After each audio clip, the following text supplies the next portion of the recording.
Workers across nations are taking to the streets as high inflation drives up the cost of living, triggering pay disputes and more. So why have a series of strikes been scheduled for the year's end here in Korea?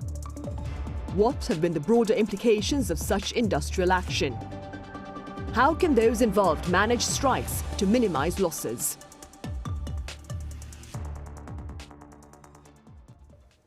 Welcome to Issues and Insiders. Today we address the walkouts by workers here and abroad amid the current economic challenges. For more on this, I have Baek Kyuha Marc from Jipyong LLC here in the studio. Mr. Baek, it's good to see you again. Great to be here again.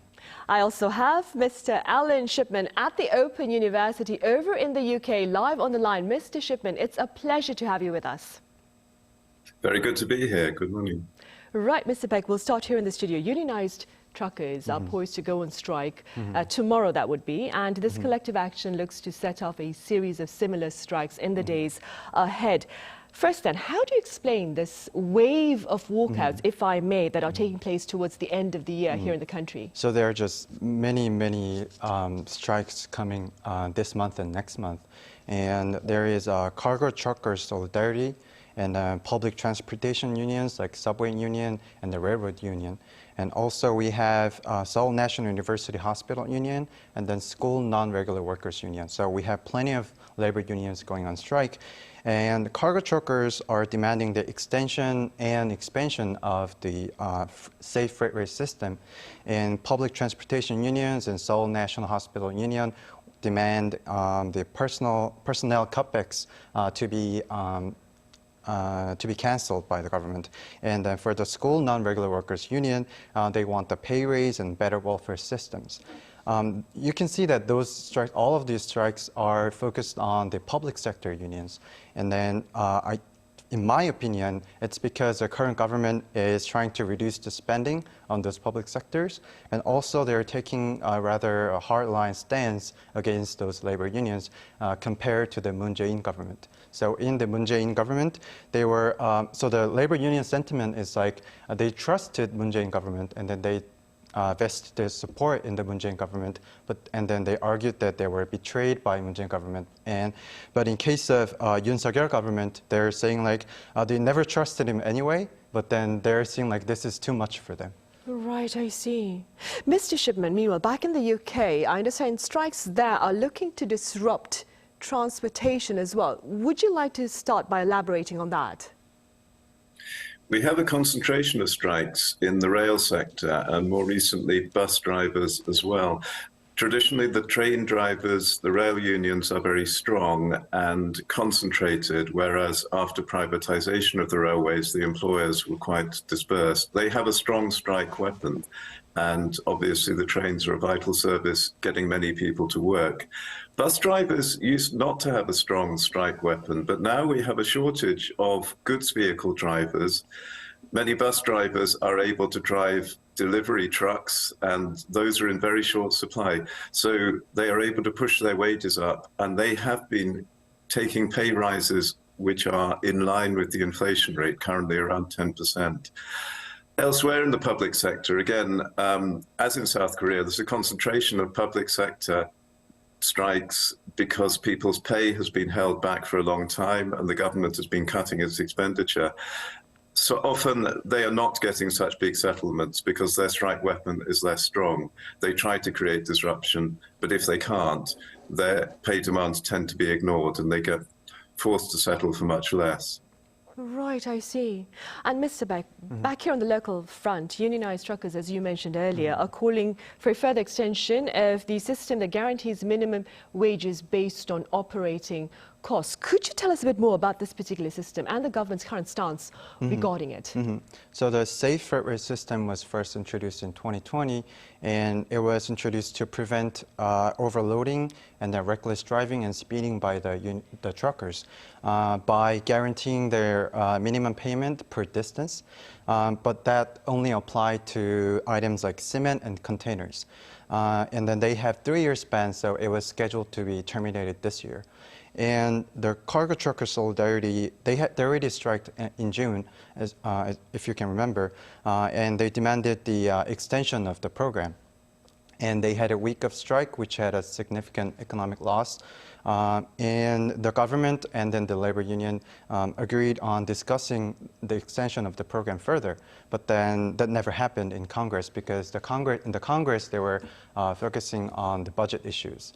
So they had just one brief discussion, and then People's Power Party, they argued that it showed no difference in the number of accidents by truckers, while the Democratic Party argued that 3 years is just too short of time to see any difference.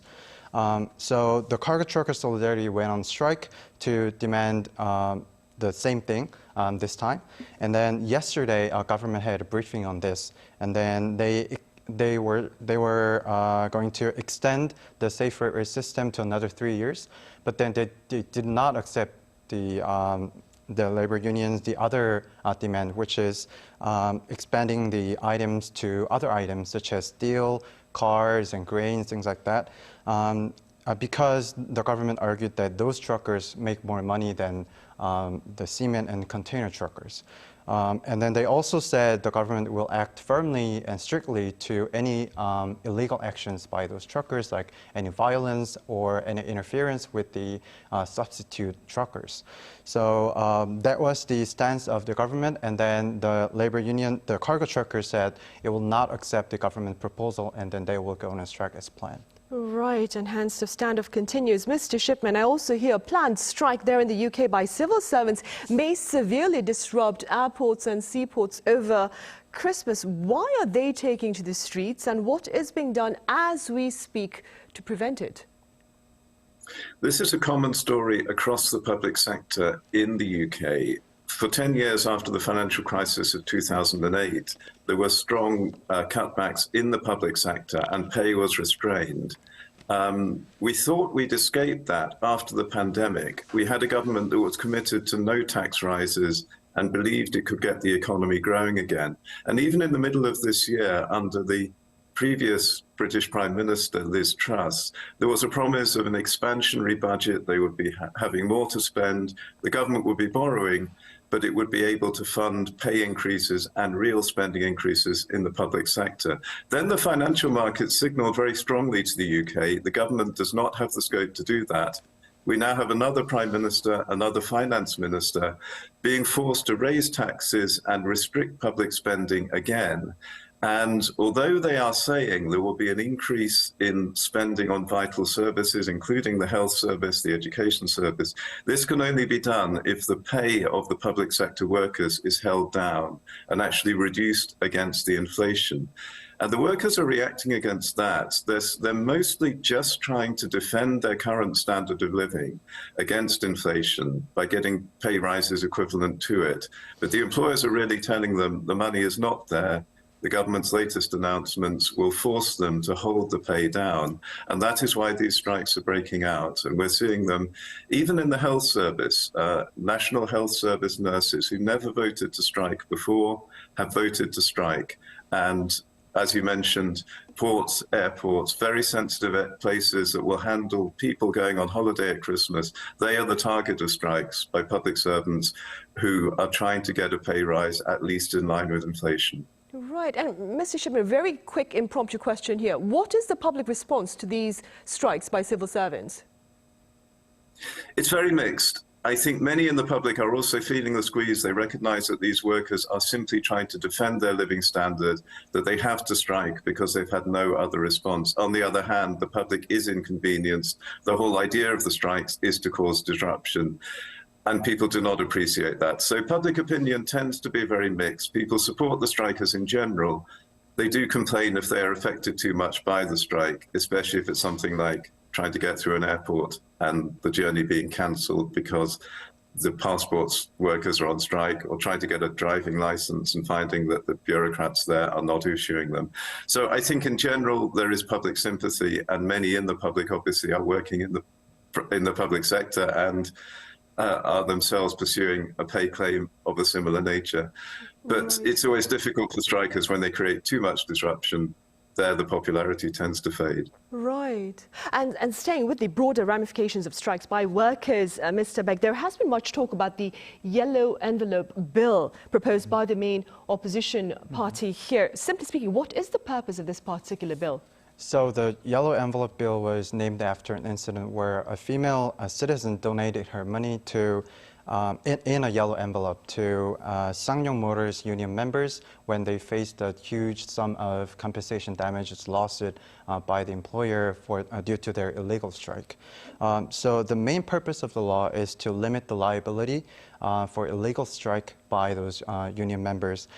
And it restricts the employers from suing the union members for compensation for damages by illegal strikes, because the current Unions Act says employers cannot claim compensation for damages for any legal strikes, but they can claim for illegal strikes. But the bill trying to limit their rights to the employer's right to sue those illegal strike the union members, and the bill has other stuff too.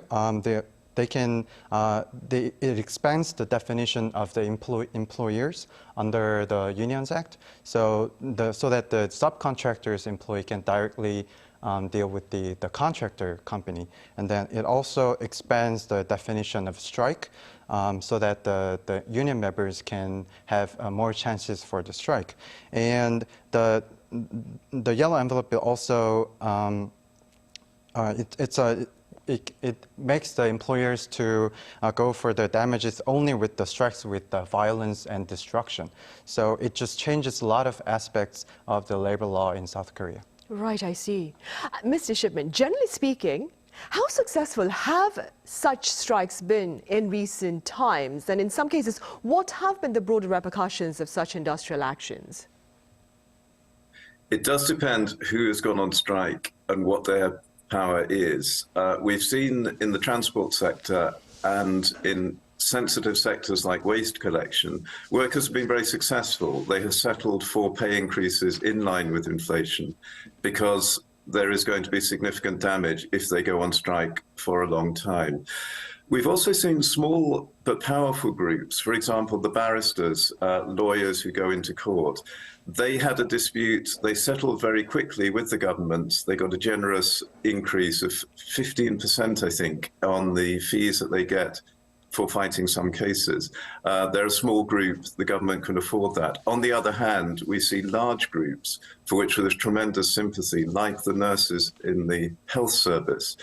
They have voted to strike, but it's very difficult for them. They can't disrupt things because that is such a vital service. So their strike is less effective. And they're so numerous, the government is effectively saying, we can't afford to pay you anything like the current inflation rate. So there they will try to strike, but it's very unlikely they will get a good deal. And obviously the injustice here, some workers succeeding in getting a large increase, others being held back. This also upsets the public, and there is a sense that sometimes the economic power doesn't match what people actually deserve. So it's a very difficult situation based on the UK economy going into a deep recession next year. And the latest forecasts suggest a very big drop in general living standards. And a lot of people in the UK, they've had 10 years of austerity. They can't really afford a drop in living standards. So some are striking out of sheer desperation, the loss of living standard that they will otherwise have. Right. Meanwhile, Mr. Baek, here on the local front, I understand this may be a tough question, but what do you suppose would be the most practical agreement among authorities, politicians and the unionized truckers with regard to their demands?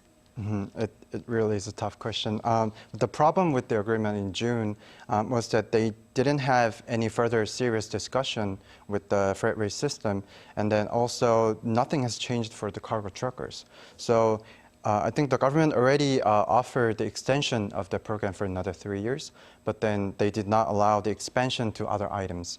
And so I think for the government, they need to further expand the items, at least just 1 or 2 items, And then also they need to show the truckers a clear timeline so that they're actually going to have some serious discussions over the issue.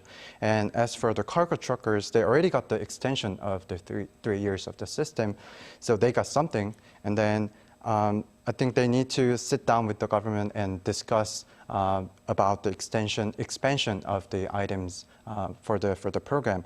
And then those could be some practical alternatives, and then they need to have some further discussions. Right, they really need to sit down and talk some more then.